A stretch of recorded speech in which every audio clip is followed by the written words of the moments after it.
Bom, boa tarde, galera. Sejam bem-vindos a mais um dia de curso, né? Nosso curso de História Social, que está sendo, graças a Deus, um sucesso.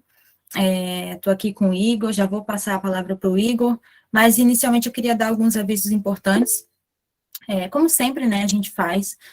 Primeiro, falar sobre a lista de presença, que vai ser passada logo após a fala do professor, né? Então, peço que fiquem atentos à lista, é muito importante que vocês assinem corretamente, porque é a partir dela que vão ser gerados os certificados, tá?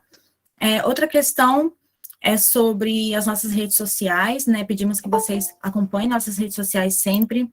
A Marcele vai estar deixando no chat, né, nossos links. Nas redes sociais, nós divulgamos nossos eventos, nossos cursos, palestras. Então, quem tem interesse, é muito importante seguir, né, a gente nas redes sociais e ficar de olho. Temos um curso aberto, não sei se todo mundo conseguiu ver, sobre historiografia, um curso muito interessante, em parceria com a editora Vozes, que vai ser ministrado por 5 professores, um deles é o nosso professor, né, José da Ascensão Barros. Então, é um curso interessante.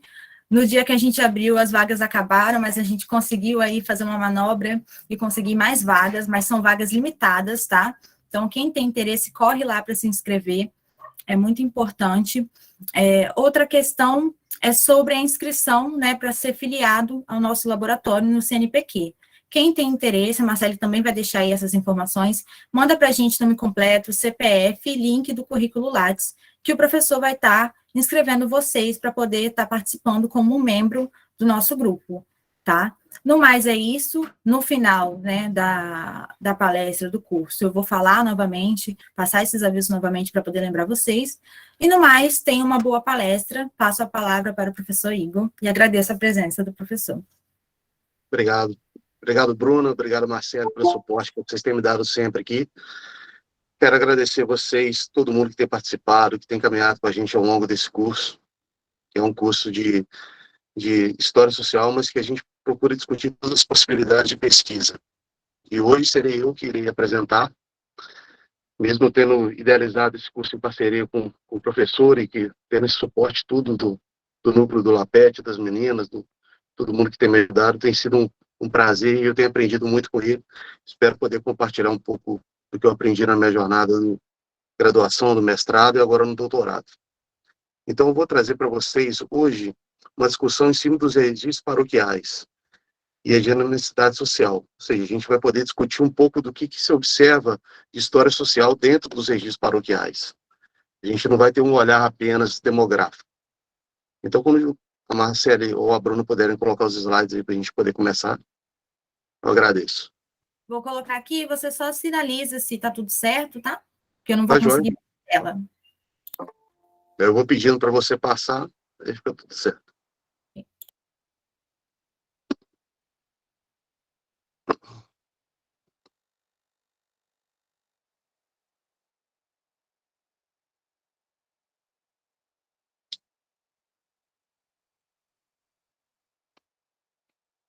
Então, pessoal, como eu disse, essa questão dessa pesquisa, dessa discussão que eu trouxe para hoje, ela é pautada em cima dos registros paroquiais, e a gente vai tentar entender um pouco da dinâmica social que a gente pode observar dentro desses registros. Não só os registros paroquiais em si, mas as possibilidades de comunicação que ele cria com outras fontes. Porque no final desse diálogo nosso, dessa discussão, a gente vai ver que existem algumas limitações dentro desse arquivo, dentro desse documento. Mas ele em si é muito rico, ele cria possibilidades de pesquisa que vão além do que a gente pode imaginar. Então, pode passar, por favor. Então, seria como um sumário, uma introdução que a gente vai abordar hoje.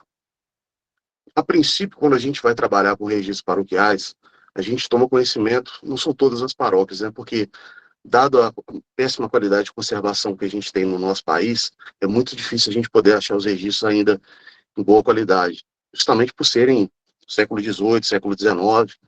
Então, o primeiro registro que a gente pode trabalhar é o livro de tombo, que é através do livro de tombo que você tem os relatos de como foram essa chegada dentro de uma freguesia ou do que era ainda uma aldeia, e através dele a gente começa a ver os relatos dentro dessas pessoas que eram da igreja, que eles participaram dessas empreitadas de conquista, de domínio, e a partir de que são os primeiros relatos. Depois disso, que você tenha o estabelecimento do povoado, da povoação, você começa a ter justamente a produção dos outros registros paroquiais, que seriam o primeiro registro, no caso, que é o primeiro sacramento, que seria o batismo.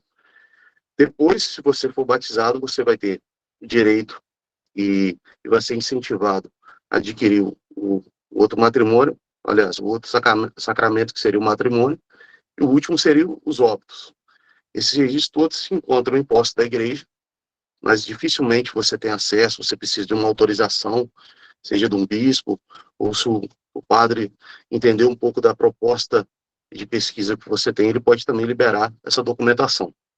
Então, eu trabalho com a região do Presídio, que é São João Batista do Presídio, que hoje é a cidade de Visconde do Rio Branco, aqui em Minas Gerais, é da zona da Mata Central. Eu vou tentar, primariamente, discutir um pouco a questão geográfica do presídio, para que vocês possam entender como foi se formando essa aldeia, que depois se tornou um aldeamento, depois uma freguesia, e posteriormente uma vila e uma cidade. E depois a gente vai discutir um pouco a importância das redes sociabilidades, que a gente observou dentro dos batismos e dos matrimônios, as relações de solidariedade e reciprocidade. Esse é um conceito que eu vou detalhar melhor depois. E, a título de curiosidade, eu trouxe alguns dados demográficos, que eu irei relacioná-los com a história social, para que a gente possa ter uma visão não só técnica dessas fontes, mas sim para que a gente possa entender como se desenvolve uma pesquisa científica em cima de dados. Pode passar, por gentileza.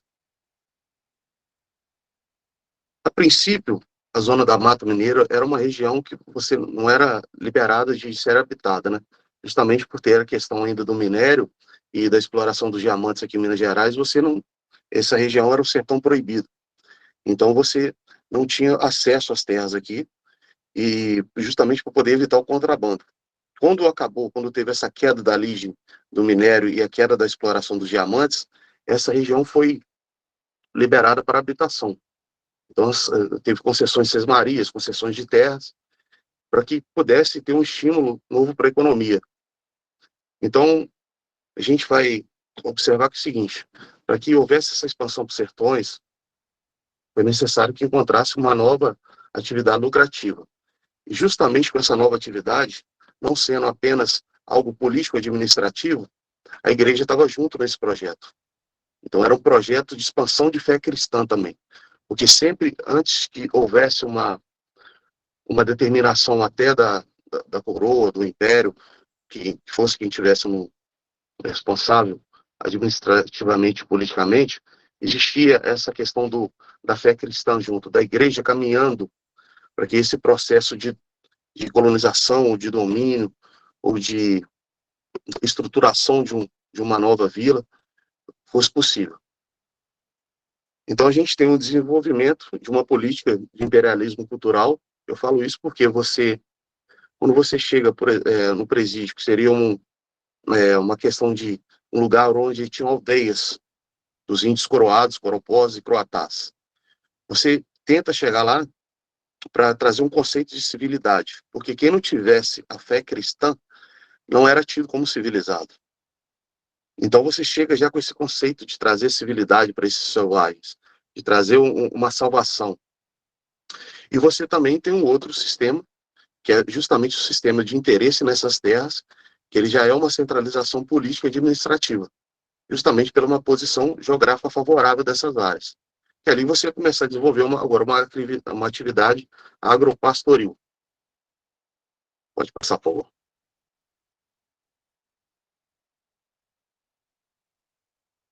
Só para a gente poder entender um pouco o que significa esse sertão, o conceito de sertão, ele seria uma região ainda pouco explorada, que não tivesse um aparato legal administrativo estabelecido, não tivesse ainda um conceito de civilidade, ou seja, era habitado por selvagens, podia ser uma região de quilombolas. Então, todo o conceito de sertão era justamente esse que iria de contrário às regiões que eram habitadas, que já tinham esse conceito de civilidade, que já tinham uma sociedade estruturada. E a gente tem que entender os princípios dessa mobilidade populacional. Ou seja, por que o indivíduo que estava em uma área, ele teve uma necessidade ou ele optou por migrar para outra, e essa outra área que ainda estaria se estruturando. Ou seja, existem possibilidades de você, por exemplo, na questão do ouro, já que São João Batista do Presídio estabeleceu uma comunicação muito grande de imigrantes que vieram da cidade de Piranga, lá era o último entreposto comercial que existia da questão de extração de ouro, de comércio de ouro. Então, quando você esgotou essas possibilidades comerciais ou mercantis, você tem que procurar uma outra questão de renda, uma outra possibilidade de você existir economicamente. Então, a questão da mobilidade populacional, a gente tem que entender que ela se relaciona diretamente com a compreensão das transformações no espaço geográfico de São João Batista do Presídio.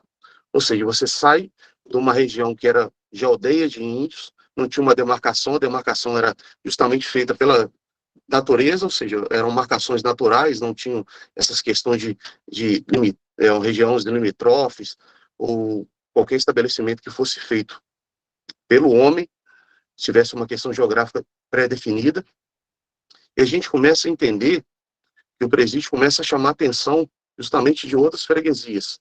E essas interações com as outras localidades oferecem ampliação na oferta de bens civis que abasteciam a microrregião e a corte. Quanto mais a freguesia recebesse migrantes e quanto mais ela fosse desenvolvendo a questão agropecuária, a questão do plantio, mais ela traria o interesse da coroa e mais ela poderia também oferecer gêneros alimentícios, outros produtos que fossem desenvolvidos dentro dessa questão têxtil ou questão da terra mesmo. E, consequentemente, essas migrações eram originárias devido aos movimentos de expansão de fronteiras. Ou seja, agora você tinha liberado a ocupação dessas regiões, então era incentivado até pela coroa que as fronteiras fossem expandidas. E como você vai expandindo?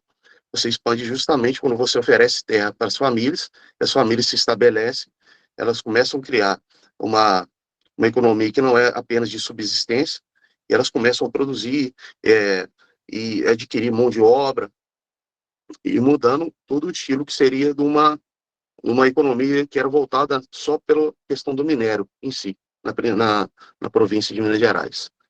Então, esse fenômeno ocasionou impactos econômicos sobre as configurações territoriais e sociais, provocando divisões e concessões de terras. Ou seja, esse foi o mecanismo administrativo da coroa, justamente para você expandir essas fronteiras, e você provocando essas concessões de terras, você estimulando as pessoas a povoarem esses lugares, que antes estavam habitados pelos índios, no caso, pelos indígenas, melhor dizendo. E eu trouxe como salienta Iraci Del Nero da Costa, esses movimentos migratórios foram condicionados, de um lado, pela ascensão e recesso da atividade aurífera, como eu mencionei agora há pouco, você tinha essa queda já no final do século XVIII da extração de ouro, e o outro pelas atividades econômicas subsequentes à decadência da mineração, que é justamente essa produção dos gêneros alimentícios, do plantio, da criação de gado, de porcos. E o outro fator também que ele incentiva esses movimentos populacionais a gente pode ter uma noção desse fluxo migratório intrarregional. Ou seja, você tinha maior absorção dentro desses indivíduos que estavam dentro de uma mesma província do que de outros indivíduos que eram de fora. Não só pela questão de você ter uma informação e conhecimento das terras que estavam próximas aonde você tinha um outro tipo de comércio, mas justamente você vai observar isso, como eu irei abordar mais à frente, dentro dos registros de matrimônios, que você vai entender a importância tanto do registro de batismo quanto do registro de matrimônios, quando você for estudar uma outra possibilidade, que é o fluxo migratório. Pode passar, por favor. Então, vocês estão escutando muito falando dessa questão do presídio, São João Batista do Presídio.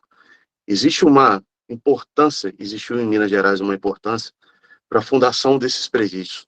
Lá continuou com esse nome, justamente porque era São João Batista de Presídio, quando você colocava um nome de um lugar que ainda, não pode ser, de uma aldeia que se tornaria ainda um arraial, geralmente você colocava esse nome de santo ou algum nome em português. Então, mas só que o presídio, ele ficou fazendo parte também do nome da freguesia, mas só que existiam outros presídios também. E aqui eu vou destacar um pouco a importância desses outros presídios. O Haruf Espíndola, ele faz um estudo também sobre a importância dos presídios. E destaca que a política de ocupação do sertão, justamente essas áreas que não eram administrativamente povoadas, em Minas Gerais, se deu por meio da instalação de presídios, associados justamente com a redução de índios em aldeamentos, com demarcação de terras, fornecimento de ferramentas e envio de vigário paroquial. Ou seja, existe uma diferença de aldeias para aldeamento. Aldeia seria algo natural dos índios mesmo. Seria algo que eles organizaram.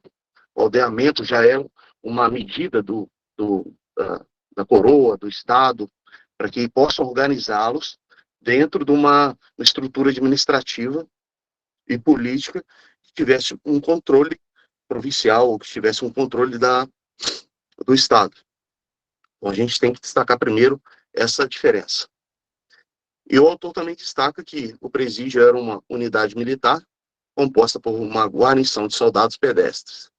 Era um lugar de degredo, ou seja, quem iria para lá primeiro, geralmente não eram pessoas de boa índole, eram pessoas que eram basicamente punidas por você ir para esse lugar, que eram tidos como perigosos, que você tinha que dar supostamente com esses índios selvagens, e você tinha que estava numa região perto que tinham muitas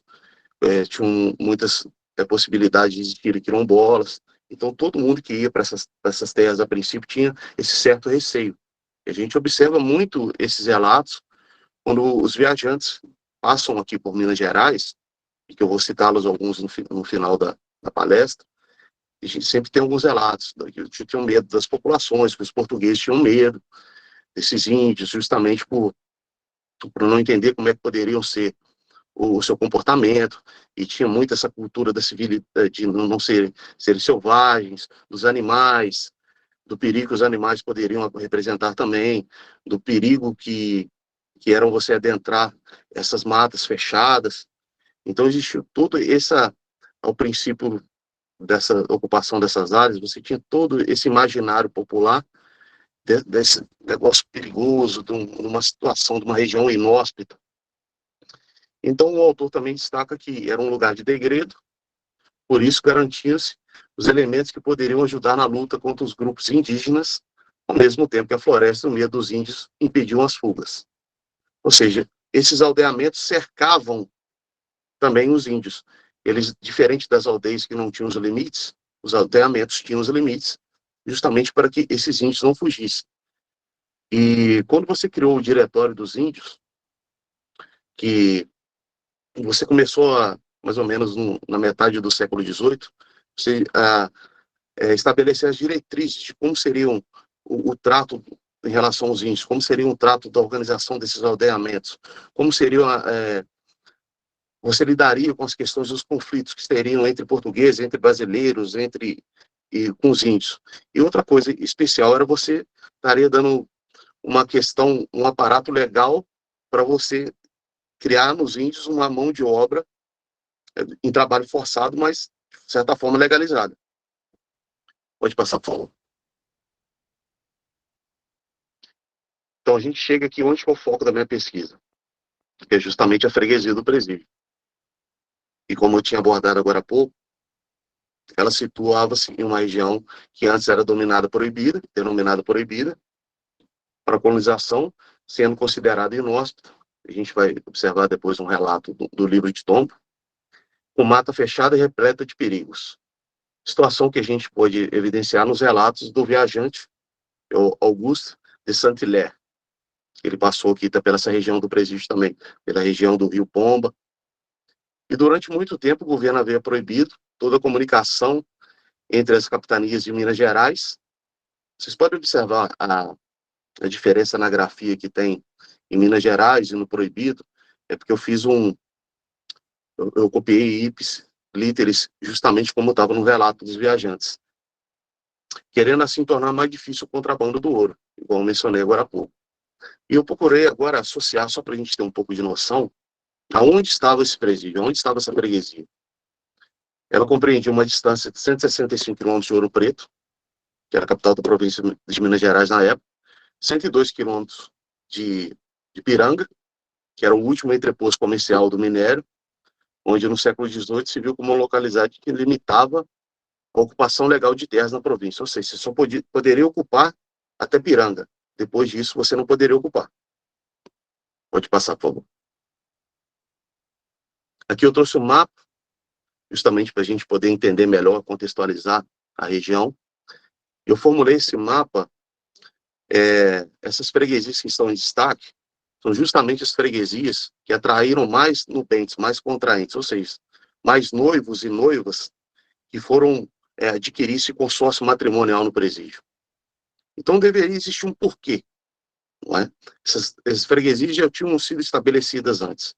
Por que que esses noivos, essas noivas, tiveram essa intenção de mudar o presídio, de adquirir esse consórcio matrimonial lá? Existia uma oferta de terras que fazia esse interesse, possibilitava que tivesse esse interesse maior, ou era uma questão apenas subjetiva, de sentimento? Então são coisas que a gente pode colocar em xeque, em dúvida, né? De passar por.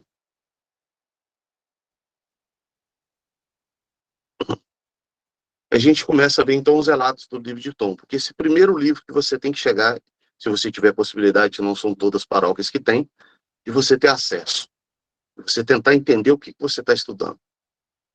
Qual que é a representação geográfica, qual que é a representação histórica dessa freguesia, para depois você tentar entender a representação social daqueles que estavam lá. E você não tem como você apenas cooptar o que seriam esses indivíduos sem entender os meios o meio que eles estavam convivendo, a realidade histórica, a realidade temporal que eles estavam inseridos. Então a gente tem que tentar primeiro entender o contexto local, o contexto geográfico. E o livro de Tombo é um livro que traz esse contexto em si. Por mais que ele seja, vamos dizer assim, toda fonte é contaminada, né? Por mais que essa fonte seja contaminada por uma tendência de se exaltar o papel da Igreja Católica nessas empreitadas, e de você também, como eu posso dizer, você meio que atribuir características diferentes do que realmente a comunidade indígena poderia ter na época, mas você faz todas as características não serem tidas como vantajosas para você justificar esse processo de ocupação, esse processo de expropriação de terras. Então a gente vai acompanhar um pouco para a gente entender esse processo. E está, como eu disse, está como estava escrito dentro desse livro, então não está nesse nosso português como a gente conhece hoje. Então vou ler um pouco desse relato. Diante de numerosos perigos, a que se viam expostos de todos os lados, já da parte dos selvagens, que em suas contínuas correrias muitas vezes chegavam a ameaçá-los dentro da própria povoação, desprovida de todos os meios de defesa, já da parte dos animais ferozes, que mais de uma vez levaram a melhor em seus traiçoeiros ataques. Vocês podem observar como eles caracterizavam essa região perigosa, que quem estava lá eram realmente pessoas que tinham coragem, que tinham esse espírito de ocupação, como se fosse até um dom, ou uma predestinação, melhor dizendo. Aí a gente começa a ter a noção da importância dos símbolos. A sombra de Augusto, símbolo da caridade, que seria, no caso, uma cruz, e da justiça, que seria uma forca, a pequena povoação ia prosperando a olhos vistos. Isso tudo é um relato de um padre. De um padre que chegou com mais algumas poucas pessoas e começaram a ter contato com esses índios. E depois foram organizar os aldeamentos, desenvolvendo uma povoação. Mas ele deixou o seu relato. Ainda mais que nenhuma outra existia, então, naquelas redondezas que empecesse o seu desenvolvimento, ou que impedisse o seu desenvolvimento. Pode passar, por favor. Continuando ainda no relato do livro de Tombo, como te disse, olha a importância, observe a importância da simbologia, tanto da Igreja Católica, tanto da questão da coroa. Fundada à sombra da cruz, ou seja, a freguesia foi fundada à sombra da cruz, que ali se erguia um verdadeiro farol da civilização. Ou seja, ela traria civilidade para aqueles que supostamente não a tinham. E a pequena distância da sinistra forca. Você conquistava e dominava através do medo. Levantada sobre a cabeça de um monte, mostrando-se sempre ameaçadora, e se estendia sombras de medo sobre todas aquelas paragens.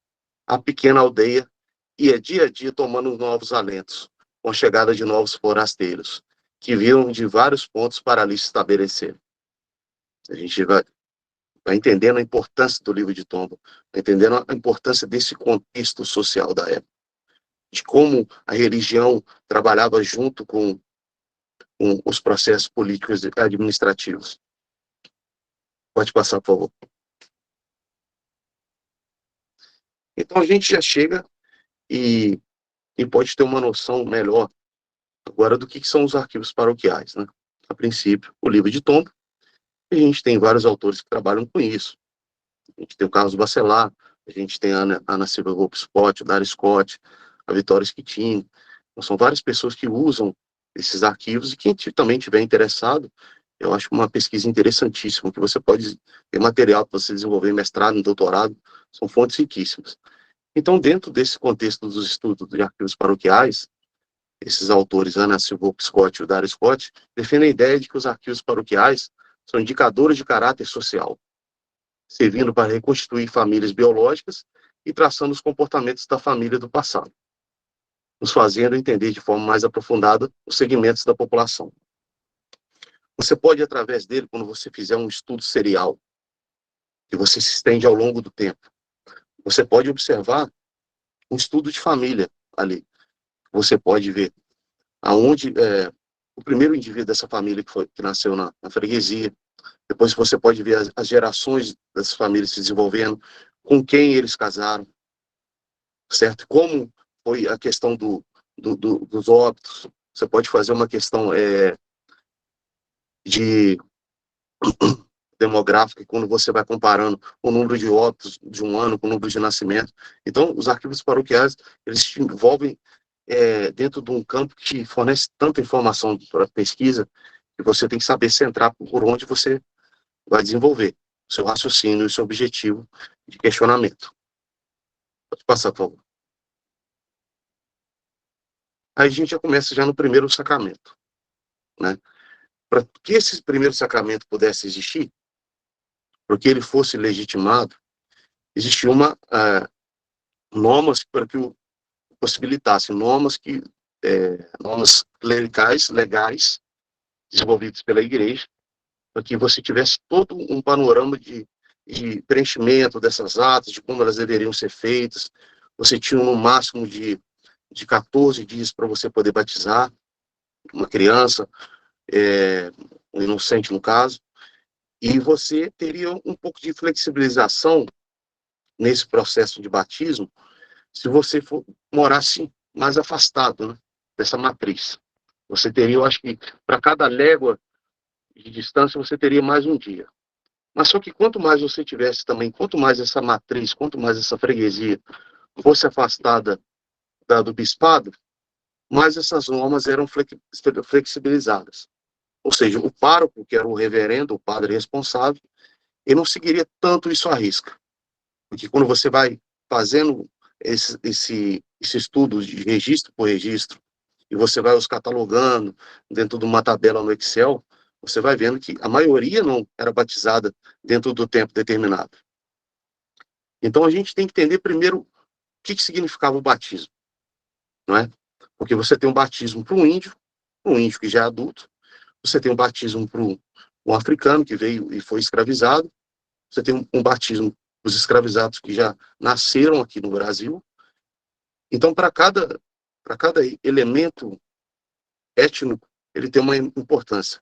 Para cada elemento, para cada indivíduo numa sociedade, ele tem uma representatividade.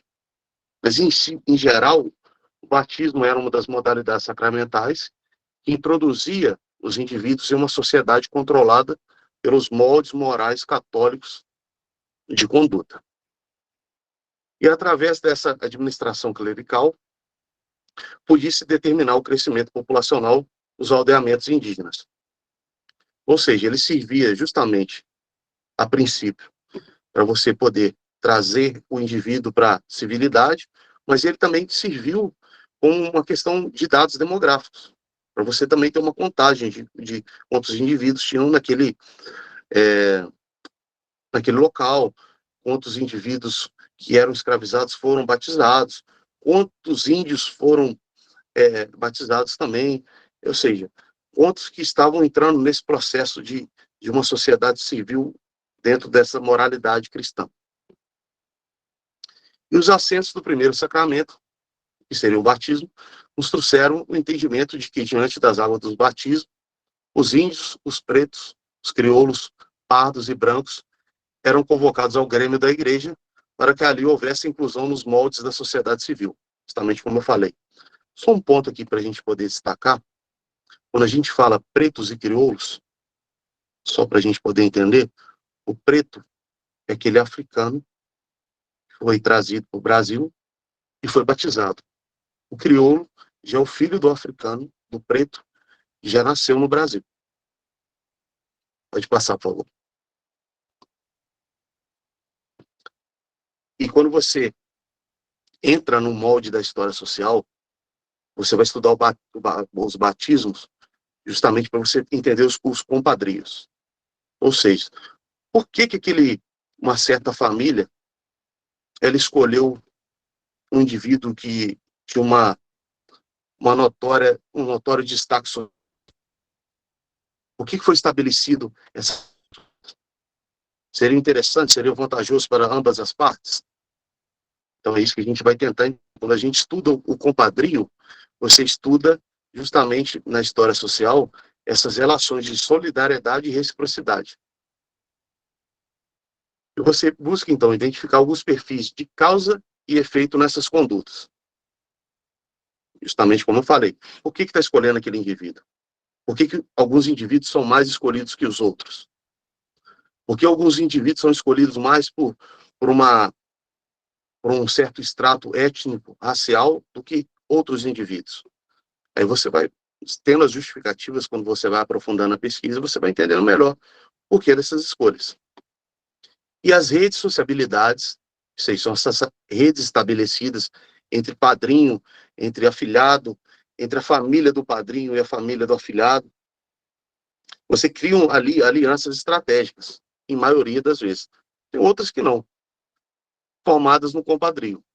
Ou seja, o fator econômico e os processos de afinidade, eles são determinantes nessas escolhas, em certos estratos da população. Vamos tentar imaginar uma situação aqui. Quando a gente fala em alianças verticais e em alianças horizontais. Isso dentro do compadrio. Quanto mais o indivíduo tiver destaque social, mais ele vai ser chamado para ser padrinho. E o afilhado que tiver o nome, entre aspas, socialmente ligado a essa figura que foi seu padrinho, ele tem como se fosse um protetor. Ele tem o grau de pegar um pouco dessa influência dele. Se torna meio que um protegido. Então, a gente entende que a maioria pelos apadrinhamentos são justamente por alianças verticais. Ou seja, quem tivesse embaixo numa questão social e econômica, na maioria das vezes buscaria um padrinho que estivesse numa classe social acima, numa classe econômica acima. Ou que ele ocupasse algum cargo político importante, ou que ele tivesse um status de relevância militar, qualquer coisa assim, ou fosse um indivíduo do clero, que tivesse ligação próxima ao clero. E geralmente as alianças horizontais, que são com indivíduos basicamente do mesmo padrão econômico, elas se formavam justamente, em sua maioria, pelas elites, ou por aqueles indivíduos que estavam em situação de escravidão, condição jurídica de escravidão. Porque eles não tinham muitas opções. Geralmente, quem era padrinho era um outro escravo, e em sua maioria era isso.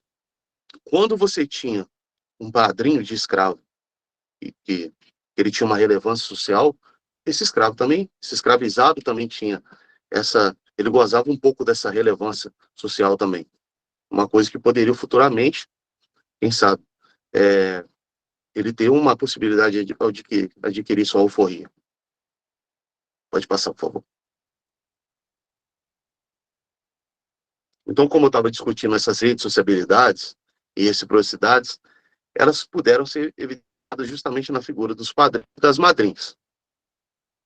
Suas representações se originam dentro da esfera local de influências, ou seja, você vai procurar aquele indivíduo que tem uma influência dentro da sua localidade. Muito raramente é quando você procura um indivíduo de outra freguesia.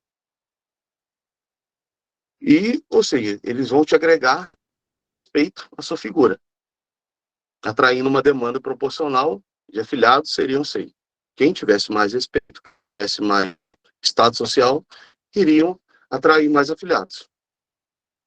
E como eu me agora há pouco, membros do clero, de ordens militares, e a gente tem que ter uma ressalva nisso aqui, ordens militares. Lá por ser uma região do presídio, tinham muitos militares. Então, as figuras mais importantes lá tinham geralmente patente militar. Tenente-coronel, sargento, alferes. Então, sempre esses indivíduos estavam no topo desses padrinhos, sendo como padrinho. Eles e os que também eram grandes posseiros. E tem as figuras das madrinhas, das donas. Quando a gente observa esses registros, quando você vê a figura de dona, geralmente aquela mulher que tem um status social elevado. E cabeçava os indivíduos requisitados dentro da sociedade societária, a sua rede social comum, perdão. Então a gente já abordou esse último tópico aqui. Passar o slide, por gentileza. Para a gente dar seguimento já a um outro sacramento, são os outros livros que você encontra dentro das paróquias, a gente tem que entender agora o papel dos matrimônios. O que você pode absorver de história social dentro disso? O que você pode entender? Quais são as possibilidades de estudo? Assim como o batismo, ele também te fornece questões de fluxo migratório, os matrimônios, eles também te fornecem isso, só que de uma forma um pouco mais ampla, acredito eu. Eles te fornecem aqueles dados de onde de onde vieram justamente os nubentes. Por que eles vieram? Aí a gente começa a fomentar esse questionamento. Por quê? Tinha ofertas de terras interessantes, eram famílias que tinham prestígio, eles tinham conhecimento desse prestígio da família, de uma outra freguesia, e queriam manter o seu prestígio ou aumentá-lo, por isso fizeram esse consórcio matrimonial. Então a gente tem que tentar entender todas essas possibilidades que estão dentro das fontes. E isso vai fazendo a estrutura de uma pesquisa dentro da história social. Então, para a gente entender um pouco do que seria um matrimônio. O matrimônio, ao entender o casamento como meio legal para a constituição da família. Ele era incentivado pela coroa e pela igreja. Porque, como eu disse a todos, perdão, quando você tenta organizar um povoado, quando você tenta estabelecer, a primeira coisa importante justamente são as famílias. E o que vai propiciando isso, então? Você vai estabelecendo famílias, você vai incentivando os matrimônios, para que ali se forme uma sociedade organizada, dentro de um conceito moral. Então, constatou-se que nesse sacramento, ele era mais que um instrumento de ampliação das relações sociais, sendo não apenas um rito religioso, mas um mecanismo adotado pelos indivíduos para adquirir estabilidade da figura social e um comprometimento com a fé. Isso era incentivado porque tinham muitos militares naquela região, então, porque sempre teve muito essa questão de um relacionamento que fosse fora desses moldes cristãos, que um relacionamento que fosse não fosse dentro do casamento, não seria nenhum concubinato em si, porque eles não eram casados. Os militares estavam solteiros, então era uma região que tinha muitos aldeamentos, tinham muitos indígenas, e, infelizmente, querendo ou não, existia essa questão de um sexo forçado, de toda uma situação que era, infelizmente, comum nas nossas terras nesse período. Então, quando existisse esse sentido para o casamento, é justamente por esse controle, o controle social, para que ele não saísse muito dessa moral civil, esses indivíduos. Então, a universidade do casamento é outro aspecto importante a ser abordado. Ele deveria se estender também aos pobres e possuídos. Ele tinha um custo. O casamento tinha um custo. Por mais que ele tivesse essa questão universal, ele tinha um custo. E você tinha que adquirir justamente seus proventos para poder estabelecer condições para realizar esse matrimônio. A gente pode perceber também que os casamentos se estendiam além das doutrinas religiosas. Eles transitavam também pela ordem econômica, como havia mencionado agora há pouco. Não apenas interesse dos pretendentes, mas atendendo às pretensões financeiras da igreja. Ou seja, quanto mais condição de renda você tivesse, mais você teria uma condição de pagar. Quanto mais casasse, mais a igreja lucrava também. E quando a gente fala nessa questão econômica dos casamentos, a gente tem que entender isso. Quando uma família tinha uma posse, seja ela uma grande posse, uma posse intermediária ou pequena, qual era o interesse? O interesse é justamente você ampliar essas posses, ou no mínimo, manter as posses que você tem. Então, muitos casamentos endogâmicos aconteciam. Muitos casamentos entre indivíduos da mesma família. Por isso, existiam, quando você vai acompanhando e lendo os registros e estudando, você vai vendo liberações de casamentos consanguíneos, liberações de impedimento de consanguinidade em primeiro, segundo grau, em linha transversal. Então, isso era uma estratégia, era um mecanismo, número 1, para não dilapidar os bens. Para você manter o mando da terra dentro de uma mesma família. E 2, outra possibilidade. Você poderia aumentar o seu prestígio, casando com alguém que tivesse o mesmo status social e econômico que o seu. Você poderia aumentar o seu patrimônio, a sua possibilidade de produção agrícola, o seu plantel de escravos. Você teria o seu status social elevado. Então a gente tem que estudar essas alianças estratégicas dentro dos casamentos. Lógico que não foram em sua maioria assim, mas os casamentos possibilitaram isso. E isso é um mecanismo de estudo que a história social permite. Que você não fique focado apenas nos dados em si demográficos. Porque seria um estudo meramente técnico. O historiador não precisaria fazer isso. Pode passar, por gentileza. Então a gente tem as doutrinas religiosas do matrimônio, né? A gente tem que entender que essas doutrinas elas foram elaboradas ainda em Portugal, ou na verdade ainda foram usadas em Portugal, mas não elaborado no Concílio de Trento, em 1563. O casamento é um sacramento que santifica a união do casal e celebra uma nova família cristã, que por tese doutrinária é indissolúvel. Só as normas e condições para a celebração foram elaboradas pelo Sumo Pontifício Pio IV, no qual se produziu o documento intitulado Doutrina do Sacramento do Matrimônio. Mas só que existia uma questão diferente aqui no Brasil, diferente de Portugal. E justamente a condição dos escravizados. Essa doutrina do sacramento do matrimônio não serviria aqui. Aí existiu a necessidade de se elaborar um outro texto, um texto que pudesse lidar com a realidade da colônia, com a realidade das questões indígenas, com a realidade da questão dos escravizados. E qual seria esse texto? Esse texto foi formulado no século XVIII, no início do século XVIII. Ele é denominado as Constituições Primeiras do Arcebispado da Bahia. Nesse texto, você tem uma adaptação justamente dessas doutrinas que foram elaboradas no Concílio de Trento, adaptadas à realidade da Polônia. Ali você estava estipulando como seria a realidade de um escravizado casando. Quais seriam os procedimentos? O proprietário, ele teria possibilidade de impedir esse casamento?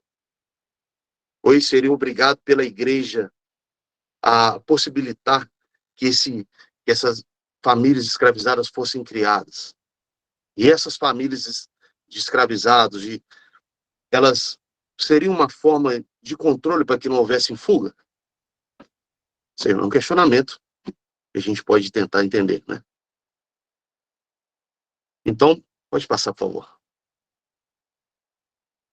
Quero só que vocês vão percebendo todas as possibilidades que a gente tem dentro dos registros.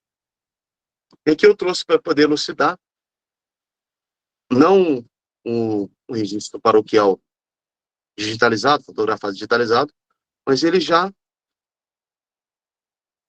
transcrito. Então a gente, lá no presídio, quem era responsável era o pároco, Marcelino Rodrigues Ferreira. Ele ficou basicamente 40 anos sendo o responsável lá, que é algo extraordinário para o tempo. Então a gente pode fazer uma leitura aqui só para título de curiosidade.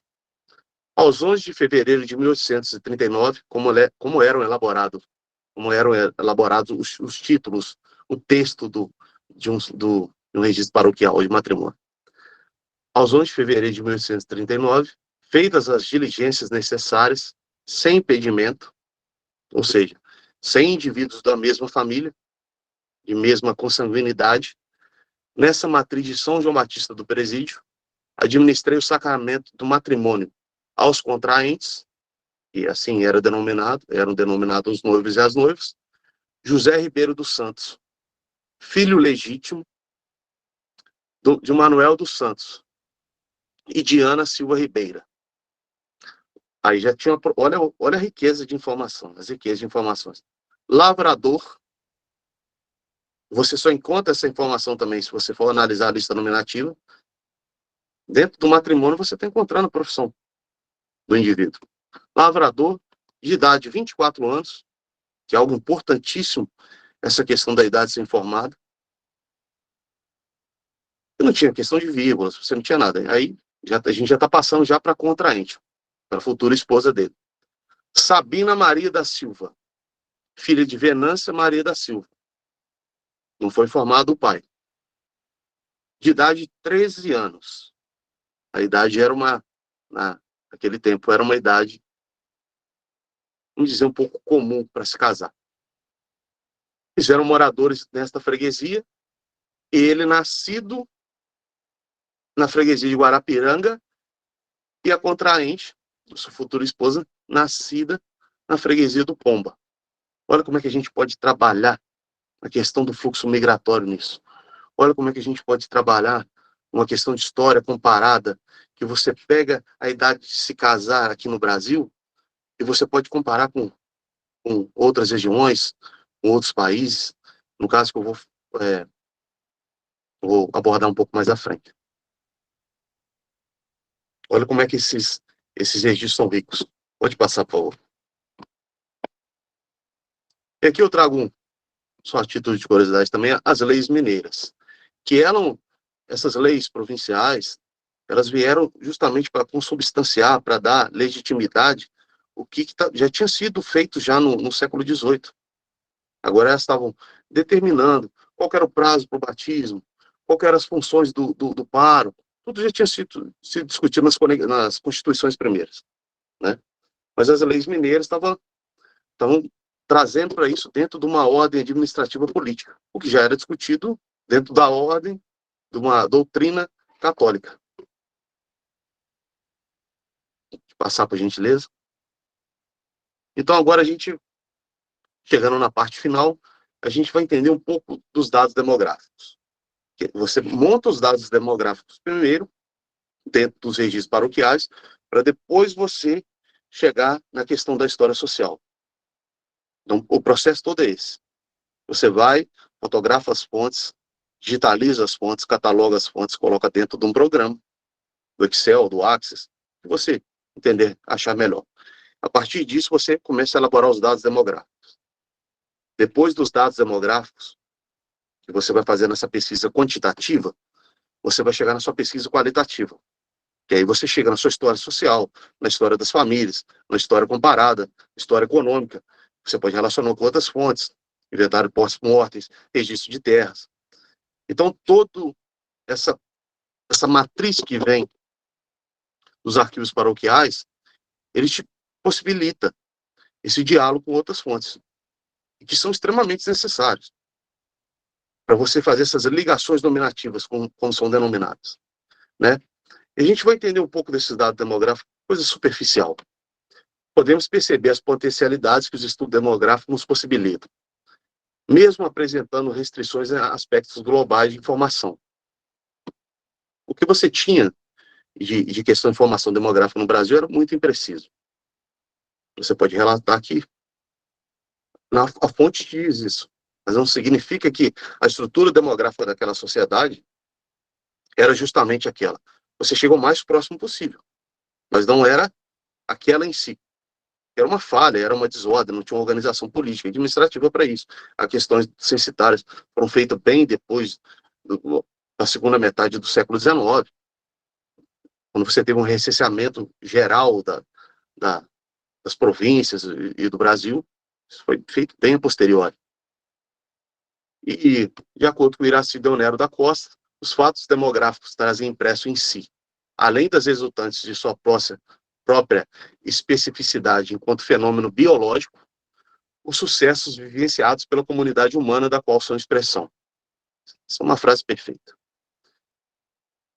Permitindo-nos, assim, em larga medida, e repudiando todas as formas de automatismo absoluto e determinismo mecânicos. Esse determinismo mecânicos, eles só são, como é que eu posso dizer? Só são distanciados justamente quando você entra nos aspectos qualitativos e você sai dos quantitativos só. Você sai só dos dados. Os dados em si, o que eles dizem? Os questionamentos que vocês fazem para os dados, sim, que são diferentes. E você tenta entender a história dada de cada sociedade.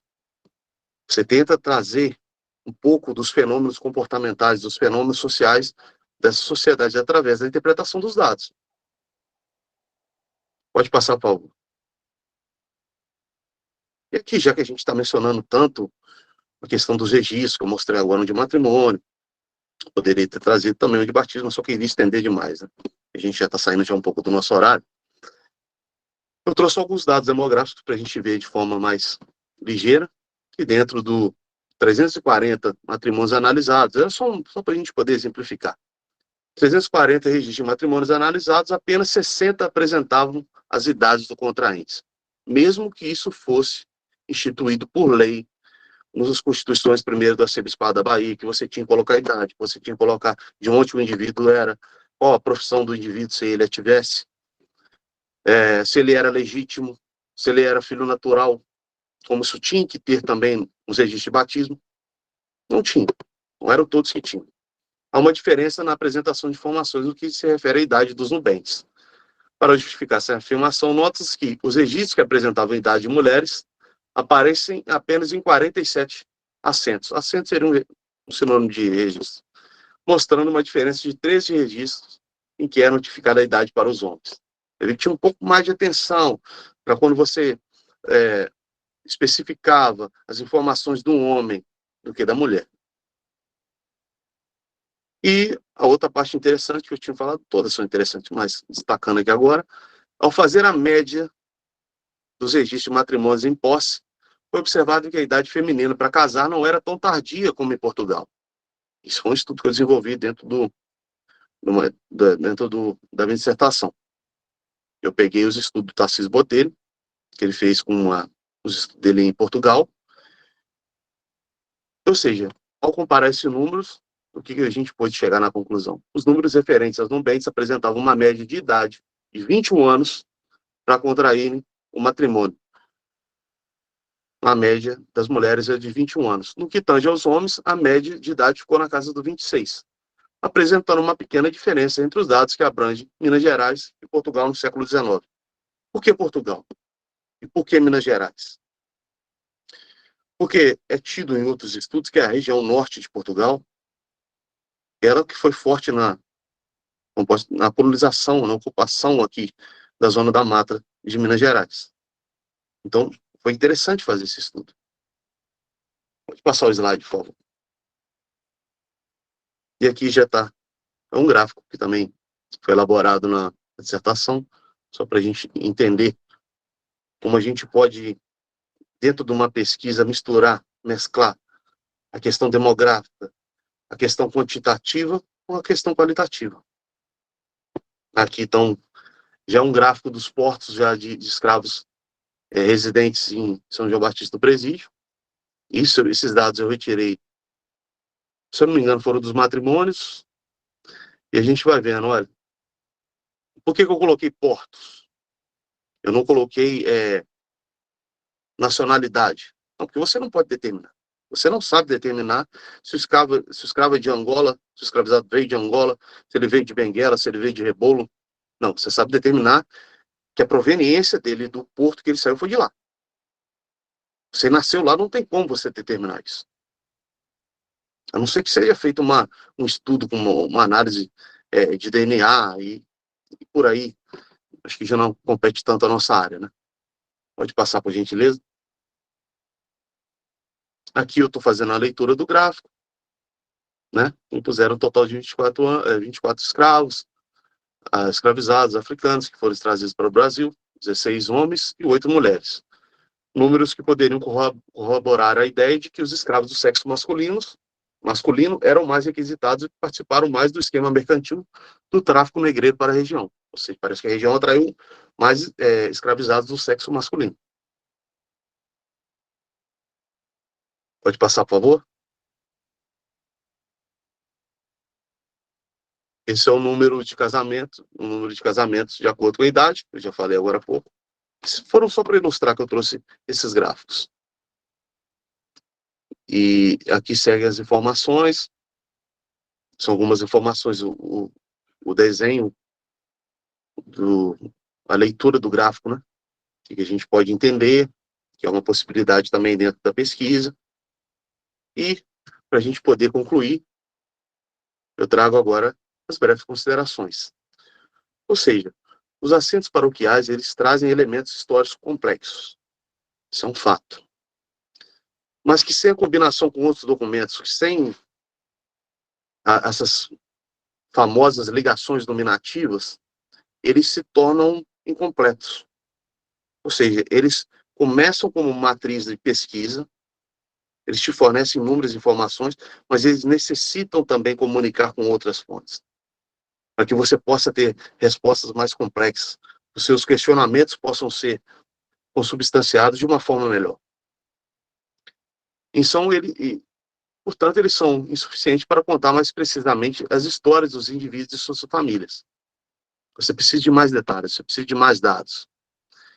E, como eu disse, precisam dessas ligações nominativas para que essas reconstituições sociais e familiares sejam mais completas.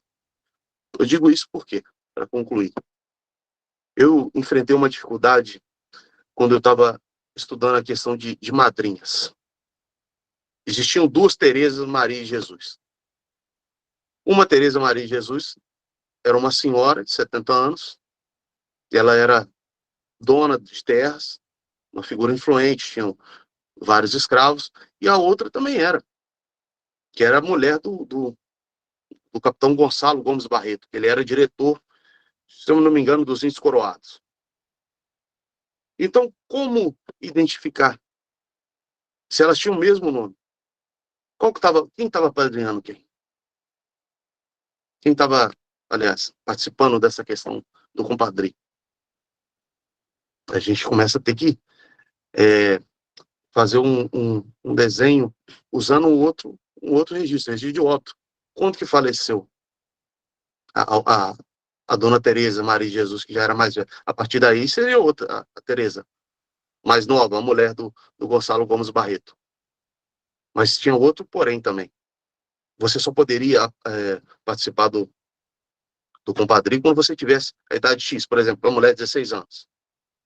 Então, um certo tempo, não era ela. Não era a mulher do Gonçalo Gomes Barreto. Então, a gente sempre tem que observar essas minúcias. Eu acho a riqueza das fontes algo extraordinário. Como você também para caracterizar a questão étnica racial. Você só tem, na maioria desses registros, a diferenciação de étnica ou de cor quando você é uma classe social inferiorizada. Ali está. Esse é indígena no batismo. Esse é preto, esse é crioulo. Quando é branco, não coloca. Não colocou. Então, como eu vou descobrir se esse indivíduo é branco ou se ele é pardo? Eu vou ter que fazer uma ligação nominativa. Aí eu usei a questão das listas nominativas, que vão desenhando casa por casa, fogos por fogo. Quem estava naquele, qual a função daquele indivíduo que estava lá? A raça dele, a idade dele. Então, acho que o arquivo paroquial, fonte riquíssima, que pode trazer e possibilitar um desenho de história social, um desenho de demografia, um desenho de história comparada, mas tudo a gente fazendo essas interconexões com outras fontes. É isso, pessoal. Eu espero que estendi um pouco no tempo aqui, mas não poderia ser, quando a gente fala disso, não poderia ser apenas detalhes básicos. E aqui eu trouxe as referências bibliográficas de alguns viajantes que passaram lá no presídio. Para quem quiser depois mais detalhes, eu vou deixar meu e-mail e minhas redes sociais para mais informações, indicações de leituras de livro e tudo. Obrigado pela paciência de todos vocês aí. Se tiver alguma pergunta, estarei pronto para poder responder, se tiver ao meu alcance.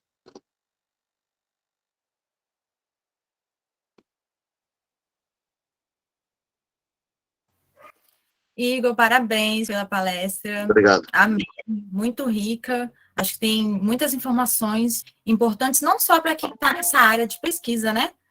Mas para quem se interessa pela história social como um todo. Bom, vamos para a leitura das perguntas então, Igor, pode ser? Pode ser. Tá. Primeira pergunta que temos aqui no chat é do Adriano Lima. O Adriano fala o seguinte: boa tarde, Igor. Primeiramente, gostaria de te parabenizar pela forma didática com que você apresenta este conjunto de fontes primárias para a história social. Minha dúvida é: quais seriam as principais diferenças entre as pesquisas produzidas no Brasil nos anos 70 e 80 e as questões, problemas e métodos das pesquisas da última década que usam fontes paroquiais? Obrigada. Olha, eu acho que a questão das pesquisas da década de 70 e 80, você tem mais uma questão de foco econômico. Você não tem tanto essa... Você tem uma visão diferenciada também da questão até escravista. A gente pode ter o que na década de 70 e 80, se não me engano, Emília Viotti da Costa, que tem uma indicação de livro aqui que eu posso fazer também. É diferente de quando você começa a abordar, não seria uma história demográfica e nem uma demografia, mas você começa a entender mais os aspectos das famílias em si, e novas visões historiográficas em cima da questão dos escravizados, das questões indígenas. Você não entra mais naquele foco mais generalista, você começa a entender mais a profundidade das especificidades de cada localidade, sabe, de cada região, de cada período histórico. E justamente esses estudos, eles eram mais generalistas, eu acho que eu posso dizer assim. Você tinha mais uma ideia geral, você não separava tanto uma ideia do que era uma diferenciação de um escravizado de uma região sudeste, aliás, dentro da própria região sudeste, de um escravo de Minas Gerais no século XIX para um escravo de Minas Gerais de São Paulo. Não é? Então você tinha muito essa generalização. Depois você tem os estudos do Slenes, você tem os estudos mais apropriados para uma questão onde você começa a abordar mais fontes, né? Você não fica só nos detalhes técnicos, você começa a tentar entender uma reconstrução familiar, uma outra visão sobre a família escravista, sobre as propriedades, sobre a história agrária. Então, todos esses valores, todas essas ramificações da história, e não centrando apenas no foco econômico, eu acho que traz uma nova visão para a historiografia. E os registros paroquiais, eles servem justamente para isso, para você poder entender mais complexamente como são os desenvolvimentos, como foram os desenvolvimentos dessas famílias. E depois você tem a formação e a criação de diversos programas para poder computar esses dados demográficos, que eles permitem você ter informações e ligações que os registros paroquiais fornecem. Por exemplo, você tem acho que é o Nacaoba, no Unicamp, você tem também um programa na Universo, do qual eu fiz parte. Então você começa a ter essa comunicação maior entre os pesquisadores e também entre as pesquisas, já que você tem esses mecanismos, vamos dizer, eletrônicos de pesquisa, seriais, né? Que você tem essa facilidade de desenvolver uma pesquisa serial justamente esses programas de computador, essa comunicação de um programa de pós-graduação com outro, essas releituras que você vai fazendo do passado, não focando naquele aspecto, como já mencionei, mais generalista, mais econômico, procurando entender mais um aspecto social, mas o aspecto das responsabilidades. Eu acho que a maior mudança é essa. As responsabilidades, entender o papel do indivíduo dentro da família, a importância das famílias, a importância da história agrária e a diferenciação de cada localidade em si. Para você ter uma noção, dentro da própria zona da mata, existe uma revisão que teve, que você dividiu em 3 regiões. Então, acho interessante isso. Quanto mais você vai avançando, mais você vai dividindo, mais você vai entendendo as especificidades de cada região, de cada período histórico. Eu acho que a maior mudança para mim foi essa. O Cláudio, professor, perguntou o seguinte: na sua pesquisa, você encontrou detalhes raciais nos batistérios ou certidões de casamento? Se sim, como era o dos libertos ou escravizados? Sim, a gente tinha, como eu mencionei agora há pouco, isso. Você tinha essa questão tinha até uma falha, como eu disse, justamente, que possibilitou que eu tive que fazer essas ligações nominativas. O indivíduo estava apenas tido ali que ele não era livre. Estava em condição jurídica de escravidão. Mas existia algum lugar que você não tinha a denominação da cor dele, da etnia. Certo? Então você tinha que fazer um estudo mais amplo para você ver. Mas, como eu te disse, você já tinha uma noção que o indivíduo era preto, estava na certidão, no registro, na certidão e depois. Você tinha se ele é crioulo, e você tinha também uma questão de ascensão social. Quando o indivíduo ele tinha uma ascensão social e ele fosse determinadamente tido em um registro como crioulo, ele poderia ser tido como pardo em outro. Então a gente tem que entender que, por mais que tivesse essas denominações, elas poderiam mudar. Elas eram flexíveis e elas eram associadas também à questão jurídica da liberdade do indivíduo. Se ele fosse forro, ele poderia ser denominado, desculpa, etnicamente diferente. Se ele tivesse uma ascensão social, ele poderia ser denominado etnicamente diferente. Então, isso é algo bem complexo. É aquele fenômeno que você transitava etnicamente, racialmente, de cor. É algo extraordinário se vê nos registros. Né? Mais uma pergunta aqui, agora do Matheus, da Nóbrega. Igor, como que o historiador tem acesso aos registros matrimoniais? Digo, como funciona o pedido às cúrias diocesanas para acessá-los? É a universidade quem faz ou o próprio pesquisador?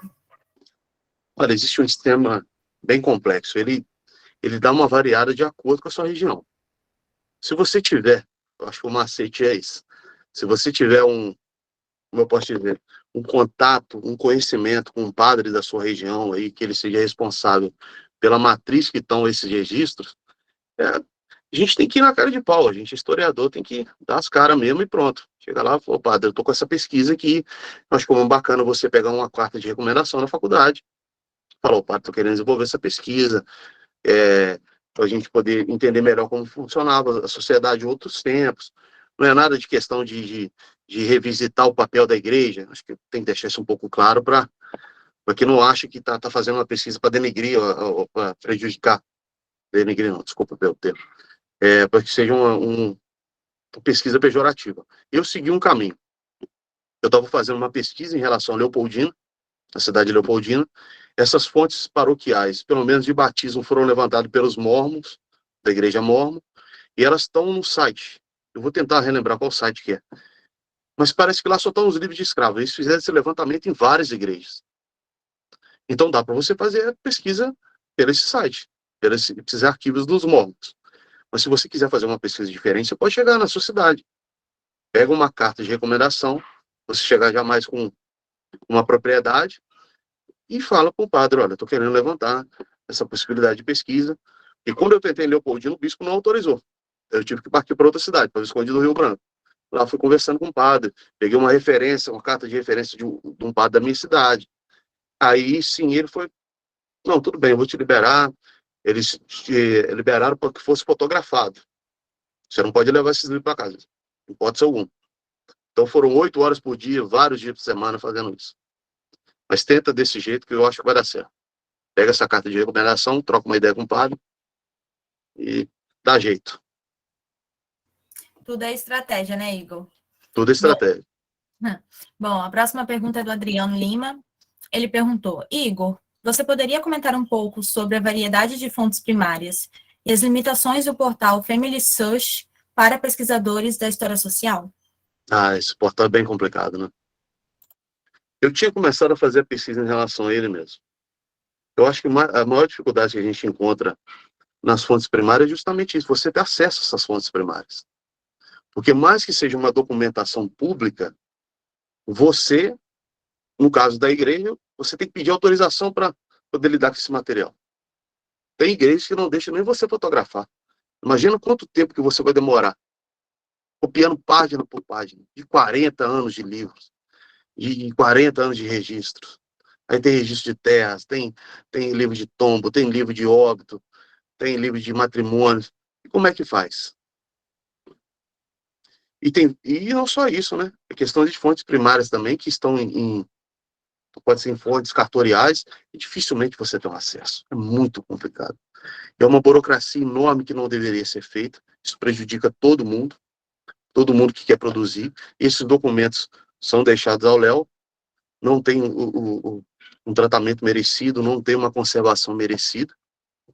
Eu fui encontrar algumas documentações no Museu de Visconde do Rio Branco, porque elas tinham sido jogadas fora pela prefeitura e os curadores do museu foram lá e pegaram. Cartas endereçadas ao presidente da província, lista de vereadores. Então, documentações riquíssimas.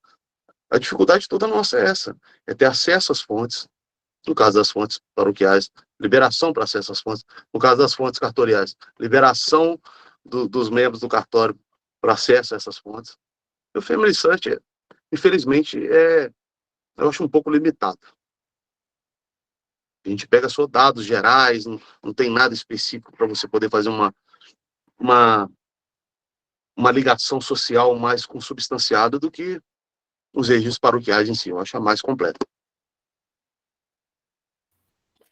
Agora, Igor, eu tenho uma questão, eu não tenho certeza se foi respondida, acredito que não. Eu vi que você falou, né, sobre as diferenças que existiam entre escravizados e não escravizados. Mas eu queria saber como que se dava a diferença entre índios e negros. Porque a gente sabe que alguns índios foram, sim, escravizados, mas que havia uma diferença no tratamento, né, nesse momento de colonização, principalmente. Sim, justamente, quando você cria esse diretório dos índios, mais ou menos no século XVIII, você começa a tomar conta dessa questão indígena. Você tira o controle dos índios, dos jesuítas, e você começa a formular o Diretório dos Índios, se não me engano, tinha 95 parágrafos, que tratava dessa questão indígena. Como desenvolveriam os conflitos entre portugueses e indígenas? Como seriam tidos? Porque eles não poderiam ser escravizados. Por mais que tivessem sido no começo. Eles não poderiam mais ser escravizados. Mas esse Diretório dos Índios é um texto tanto quanto hipócrita. Por quê? Porque você está trazendo de forma legal como fazer esses índios trabalharem de forma forçada. Entende? Você não tem a posse sobre esses índios. A diferença é essa. No escravizado você tem. Você tem a posse, ele está dentro de um direito civil seu, quando você adquiriu, porque o Estado ele te dá esse respaldo legal dentro da propriedade civil, não dentro da Constituição. A gente tem que ter essa diferença, porque ele se torna um bem. Ele não é um cidadão, ele é um bem. A diferença é essa. O índio já é um cidadão, já é um cidadão brasileiro. O escravizado, ele é um bem, mais do que um cidadão. Então, acho que você tem toda essa proteção, mas essa proteção, ela é conveniente só quando interessa. E quando você tem 1808 a Guerra aos Botocudos, que você precisava desses territórios, que você precisava dessas posses que existavam, para você fortalecer a economia, né, interna, você fortalecer a agropecuária, você fortalecer a questão de cultivo da terra, esses índios passaram a ser inimigos. Então você tem esse decreto, eu não quero saber se eles são selvagens e entre aspas, está liberado para matá-los. O mesmo cuidado que você tinha de não poder escravizá-los, você poderia colocá-los em trabalho forçado. Ou quando fosse o interesse, você pegava e exterminava. Tem um relato do viajante, se eu não me lembro se foi do Freires ou do Saint-Hilaire, que ele fala assim, em Santana, na freguesia de Santana, foi relatado que tinham organizado 500 puris no aldeamento. E uma das figuras importantes que estavam lá, que viviam na freguesia, próximo a aldeamentos, falou que que dessem o resto das vestimentas de uma doença que eles tinham para poder contaminar esses índios, que era a melhor forma de exterminá-los. Para você ter uma noção da hipocrisia que se tinha, né, nesse momento. Muito interessante, Igor. Nós temos aqui no chat 2 comentários do Cláudio Carneiro. O primeiro, ele diz, se fizer amizade com os funcionários da igreja, ajuda muito. Agora, quando os documentos já saíram da igreja, estão na secretaria do bispado, aí é mais complicado. Tem bispos legais, mas tem uns que são difíceis. Complicadíssimo. E o segundo comentário, na igreja mais antiga da minha cidade, um padre queimou os arquivos para esconder desvios de dinheiro. Ele queimou tudo e depois foi até assassinado. Segundo populares, ele abusou de um jovem que, quando adulto, se vingou. Não, mas é um absurdo, né? Felizmente, a gente tem essas atrocidades na sociedade mesmo. São coisas que a gente tem que lidar. Se a pessoa fizesse uma coisa que não representasse tanto, como é que eu falo, um crime contra o nosso legado histórico, cultural, mas infelizmente é a realidade do Brasil isso. A gente não tem valor pela cultura, não dá valor pela nossa cultura, pelas nossas culturas, né? Porque não é só uma. A gente não dá valor pelas tradições que a gente tem. Então é muito complicado, a gente tem que saber valorizar mais, porque a gente não fica cometendo os erros que a gente comete direto, né? Não vou colocar eles diferente de nós, porque não existe. São todos nós cometemos erros mesmo, e isso é complicado. Se a gente soubesse dar mais valor pela nossa cultura, de tudo que foi realizado, seria diferente, eu acredito. Exatamente. E aproveitando o comentário do Cláudio, Igor, eu queria perguntar, em relação a essas queimas, né, essas formas de apagar a história, né, que a gente vê, o que você pensa em relação a esses documentos, né, que você trabalhou, por exemplo? Você encontrou essas dificuldades, né, essa ausência de documentos? Como que você percebe isso para o historiador que está interessado, né, nesse tipo de documento, no caso? Nossa, encontrei, e não foi pouca coisa, não. Porque, para você ter uma noção, dada a má qualidade de conservação, quando eu estava desenvolvendo justamente a catalogação dos registros de matrimônio, você pegava cada folha de livro assim, estava tudo manchado de café, folhas comidas por trás e tudo. E a falta de organização era tremenda, que entre um livro estava marcado assim, se eu não me engano, 1839 a 1850, livro 1 de matrimônio. Quando eu cheguei em 1845, dali para frente não tinha mais os matrimônios até 1850. Tinha 2 no ano, aí pulava para 1848. Eu falei, não, mas não é possível. Eu perguntei, indaguei lá para o responsável da igreja, eu falei, mas não tem um outro livro? Não foi preenchido em outro lugar? Não sei especificar. Eu falei, então, é isso. Aí os livros de batismo, eu tenho fotografados, catalogados, até o 7. Do 3, o 4 e o 5 são... Ali você está desvendando, com lupa em cima, esticando na tela do computador, para você tentar desvendar, porque está tudo em péssima qualidade. E é triste a gente ver isso, porque quantas informações a gente perde ali? Quantas famílias poderiam ser reconstituídas? Quantas histórias poderiam ser novamente contadas se a gente tivesse uma boa preservação desses livros, se a gente tivesse um fácil acesso a esses materiais, né? Se você não tivesse essa burocracia toda pelos membros da igreja, pelos membros do cartório, tudo, você tem acesso um dia. Se você quiser uma documentação que esteja no fórum, é uma dificuldade tremenda. Tremenda. Juiz custa para autorizar, se autorizar, né? Então, você nunca tem uma possibilidade completa de uma pesquisa que você queira. Você sempre tem que... Mas é importante do historiador justamente notificar isso na hora que você está escrevendo. Olha, o recorte temporal em matrimônios é isso, justamente 1839 a 45. Depois ele vai voltar de 51 a 66, por exemplo. Você coloca, por quê? Por causa das péssimas qualidades da fonte, ou porque algumas fontes não nos foram permitidas o acesso. Basicamente isso. A gente tem que saber lidar com essas dificuldades e tentar superá-las, porque infelizmente a realidade é essa. Exatamente, essa é aí que mora a importância, né, da gente tentar cruzar as nossas fontes com outras fontes, sempre entendendo que a história é isso, né, construir história é isso. Bom, estou vendo aqui no chat, Igor, que a gente não tem mais questões, se alguém quiser mandar ainda dá tempo, pode levantar a mãozinha também.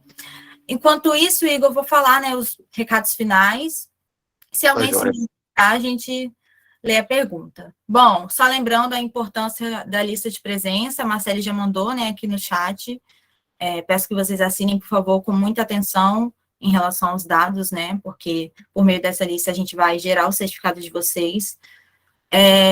Lembrando também, né, das nossas redes sociais, acompanhe nossas redes sociais, nosso Instagram, nosso Facebook, temos um site também, um canal no YouTube, né, todas as nossas palestras, eventos, cursos, a gente está postando no YouTube, né, para vocês terem essa oportunidade, se alguém teve que faltar, ou até mesmo não conseguiu, né, participar, não conseguiu se inscrever, mas tem o interesse de assistir, apesar de não ter direito ao certificado, né, se não compareceu, mas fica disponível para vocês.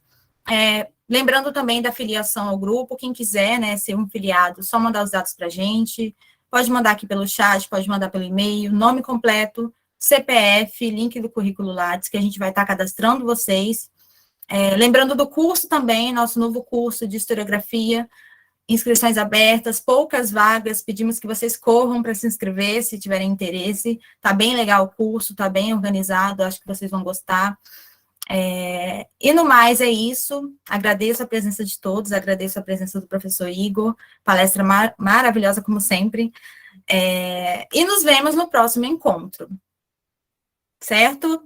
Certo, obrigado, Bruna, pelo suporte, obrigado, Marcelo, todos vocês do LAPET que sempre têm me ajudado, é um prazer estar junto com vocês, fazendo parte desse grupo, quero agradecer a todos que compareceram e participaram comigo até agora, quem quiser lá depois trocar uma ideia, eu estou lá no Instagram também, o perfil é Prof. Igor Lacerda, prof.Igor Lacerda, e tem meu e-mail também, que é igorlacerda86@gmail.com. Quem quiser trocar uma ideia historiográfica, eu estou aí para isso.